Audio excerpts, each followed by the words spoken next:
Gazipur Islamic university of technology বিশ্ববিদ্যালয়ের mechanical engineering বিভাগের প্রায় ২৫০ শিক্ষার্থী বিআরটিসির ৬টি দ্বিতল বাস যোগে শ্রীপুরের একটি রিসোর্টের উদ্দেশ্যে যাত্রা করেন। রিসোর্টের ৫ কিলোমিটার আগে ডোবাবাড়ি চালা এলাকায় পৌঁছালে পল্লী বিদ্যুতের তারে বিদ্যুতায়িত হয় বিআরটিসির একটি বাস। স্থানীয়দের সহযোগিতায় সবাই বেরিয়ে যেতে পারলেও ৫ জন শিক্ষার্থী বাসে আটকা পড়েন।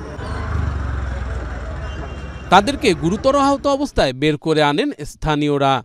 ঘটনাস্থলেই দুজনের মৃত্যু হয়। আহতদের উদ্ধার করে ময়মনসিংহ মেডিকেল কলেজে নিয়ে যাওয়ার পর আরেক শিক্ষার্থীর মৃত্যু হয়। নিহত ৩ শিক্ষার্থী হলেন মুক্তাকিম মাহিন, মোজাম্মেল হোসেন ও জুবায়ের রহমান।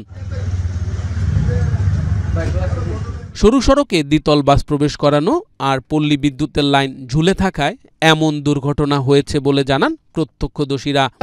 আঘাত করে বাস থেকে আলাদা করছি, এটা ভেঙে গেছে, তারপরে ও পড়ে গেছে। আর একজন এখানে আমি এখানে আসতে পারি না, জায়গাটা সংকুচিত ছিল, উনি এখানে মারা গেছে। তারপর পরে উঠাইয়া আমি ওই পাশে নিয়ে রাখছি, রাখার পরে ওদের লোকেরা হয়তো বা পানি টানি দিয়েছে, পরে ও কিছুক্ষণ পরে মারা গেছে। চেষ্টা করছি কিন্তু করলে কি আমার সম্ভব না, তো হস্টেলের মতো দৌড় বাস আনলাম, বাস আনতে তো মরি লাইনটা মনে এই যে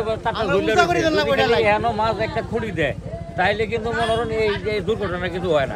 ঘটনা তদন্ত করার জন্য গাজীপুর জেলা প্রশাসন অতিরিক্ত জেলা ম্যাজিস্ট্রেটকে প্রধান করে ৪ সদস্যের একটি তদন্ত কমিটি গঠন করেছেন।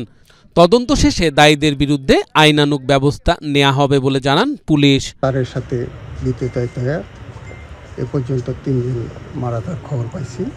পিকনিকের আয়োজন করায় বিশ্ববিদ্যালয় প্রশাসন, রিসোর্ট কর্তৃপক্ষ ও বিআরটিসি দায় এড়াতে পারে না বলে মনে করেন অনেকেই।